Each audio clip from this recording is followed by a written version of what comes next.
Alright, so brief little update. I have got iOS 13 on a few of my iOS devices. I also got macOS Catalina installed along with watchOS 6, and I can't wait to make a bunch of videos on all of these betas, but I feel like there's a more time-sensitive announcement that I have a ton of thoughts on, because I could be one of those channels and just go through the big list of features they've added, or 50 things you didn't know about iOS 13, and I'll go into that later this week, but at the moment I feel like there's a huge narrative that people are misunderstanding with my complaints of the Mac Pro and the recently released Pro Display XDR. So in today's video, I want to mainly talk about why I don't like these products, why they're upsetting to me, and what I think so many people are getting wrong about this monitor and this computer. Let's begin.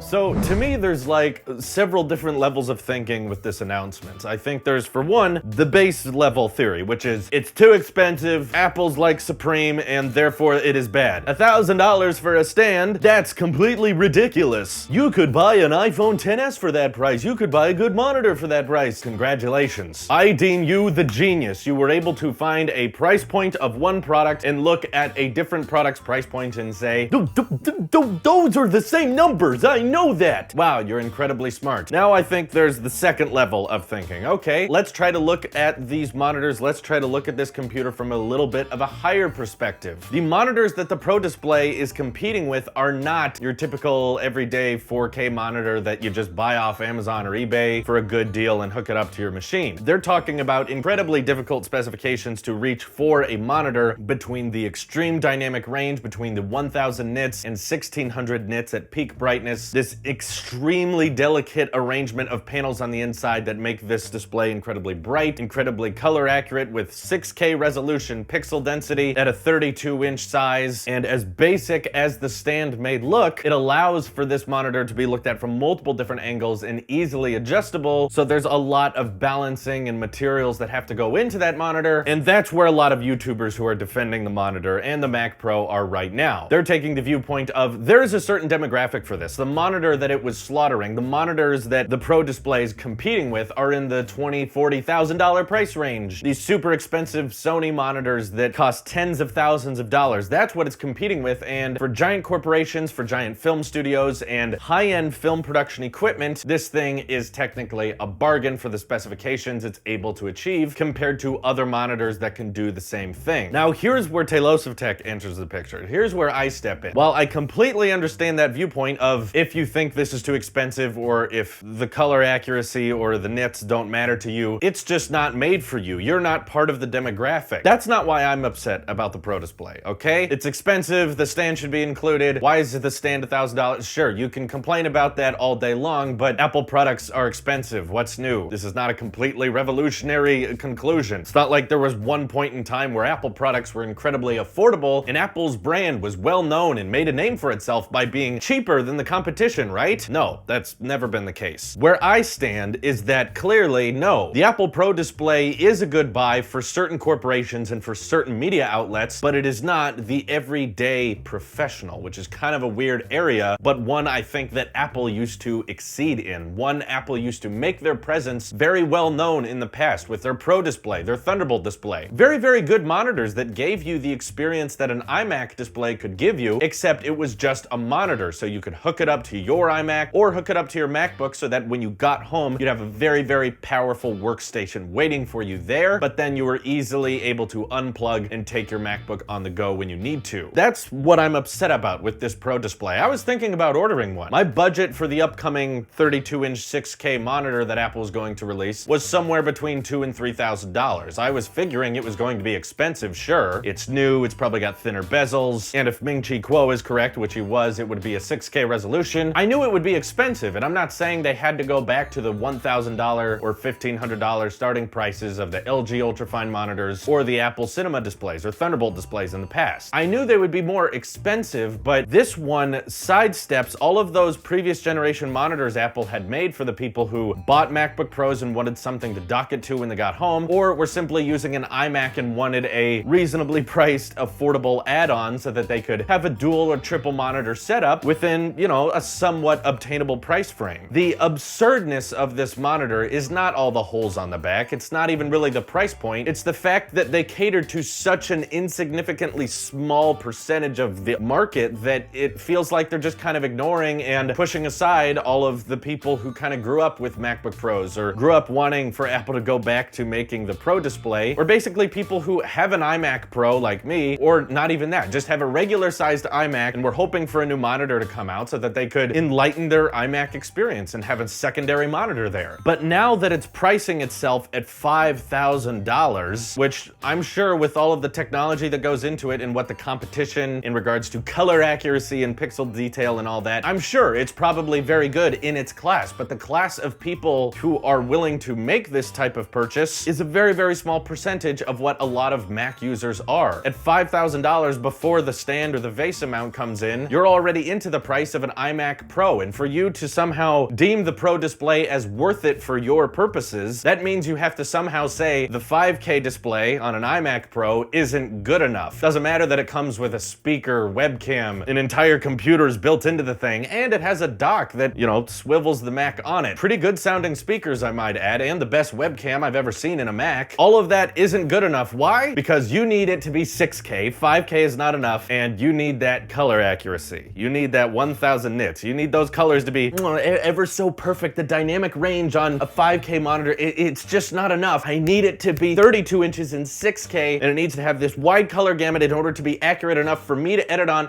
I'm not saying that demographic doesn't exist. I'm just saying it's probably the size of the number of people who would buy a solid gold Apple Watch. Now, I'm not against the existence of the Apple Watch Edition, the Series Zero, you know, the one that was literally made of gold, and some people bought that. And if you look at the revenue streams from it, while the quantities for the Apple Watch Edition were incredibly low, the profit margin was actually fairly substantial because it's so expensive. And I am just kind of disappointed that Apple decided to take that same route with the Pro display market. If they want to make a monitor that can compete with those Sony branded $40,000 screens, $20,000 monitors that are really only used in film sets, in very, very high-end video editing, which is not everyone. Apple's about bringing professional video class editing and about bringing obtainable hardware to the everyday folk. Tons of people who edit commercials or their smaller YouTube channels or business videos all on their MacBook and just wanted something that was high quality. Probably 5K or 4K would have been good enough. Maybe some slimmer bezels and put in some speakers and a webcam, just like we had in the past with the Cinema display and the Thunderbolt display. That could have been such a larger demographic of people if they would have just played it safe, not have to compete with these monitors that no one's even heard about until yesterday, and that, you know, 100 people probably on planet Earth will actually buy, while everyone else goes, well, okay, I guess I'll buy the LG ultra-fine displays again. If they want to compete with those high-end brands, they can. I'm not saying they're not supposed to. I'm just saying if you're going to cater to this extreme high-end professional level, charging $5,000 for a monitor, by the way, it's cheaper to get a 32-inch 8K monitor from Dell than this 6K monitor. But what's the difference in pixel density? Oh, actually the 8K monitor's better and it comes with a mount, but the color accuracy, it's just not as good. It's not bright enough because I need to edit in broad daylight on the sidewalk and this screen is just not bright enough. I'm not saying that it's overpriced. I'm just saying they catered to a market that they shouldn't have. And Apple, you could have released this Pro display, XDR, whatever, that's fine, but could you at least make some time for the 99% for the people who don't want to spend $5,000 on, ooh, those blues, those greens, they really pop on that image. Instead, make something that we can just dock our MacBook to and have it look good on a desk. Literally, just make an iMac and take the computer part of it out. All I would suggest, like the perfect dream vision I would have for an Apple Thunderbolt 3 display or some kind of prosumer is a word that I see brought out a lot. It's not the average consumer, because an average consumer probably doesn't need a desktop. So they're still a professional. They use video editing equipment and they need high-end hardware to edit their stuff, but they don't need, you know, $5,000 monitors so that they can edit 3 streams of 8K video at the same time. No, I don't think that's a huge number of people. I feel like the everyday folk just want a high-resolution display that can dock with their MacBook and to be branded and made by you. Take the iMac Pro, okay? Take out those Intel Xeon chips, take out that RAM, maybe just leave an eGPU on the inside so that it can boost the performance of the MacBook it docks with. Leave in that 1080p webcam, shrink down those bezels. I don't want that LG ultrafine crap. It looks like some old gateway monitor. Slim down those bezels to the edge like you did with the XDR XDR, leave in the iMac Pro speakers, and there you have it. You got a perfect Apple branded Thunderbolt 3 display. A ton of people would easily spend $2,000 on that thing, maybe even more. I would have considered it. Personally, I still believe 5K is overkill, which is why I'm fed up with the 6K display. I think that's absolutely outrageous, especially for the price point they're charging. If you're gonna cater to tiny demographics like this, why not cater to the refresh rate junkies like me who want a 165 hertz monitor? Apple's XDR display is $5,000, but it still caps out at 60 hertz, which there's much cheaper monitors that are cheaper than the stand that will be able to hit much higher than that for people who care about it. So to me, it's not a matter of, well, you're just not meant for this market. Well, this monitor's just not meant for you. That's the problem. It should be aimed at the largest common denominator so that the most amount of people are going to benefit from the new features. Like I said, I'm not saying the Pro display shouldn't exist. They can keep on selling their $5,000 extremely over-the-top color-accurate displays to those ultra professionals out there who want it. Go ahead, you know, make that and they can have it. But for the rest of us, why don't you make something that's a bit more practical? You've done it in the past with the Cinema display. You've done it in the past with the Thunderbolt display. These were good monitors that a lot of people enjoyed using, and the Apple Pro Display XDR does not fit that category. Now you're just catering to the ultra 1% who can actually afford this kind of stuff, which, I don't know, you'll probably have pretty good profit margins, but the rest of us are just gonna be stuck with our VAT bezeled iMacs, and I'm just gonna keep on using my old Apple Cinema display, which was built in 2010, as my external monitor, but I really wish I could have replaced it with something made by you guys. The prosumer market is, I think, one that needs a little bit more attention. The Mac Pro, it's incredibly modular, it's extremely upgradable and very customizable, but I feel like the people who like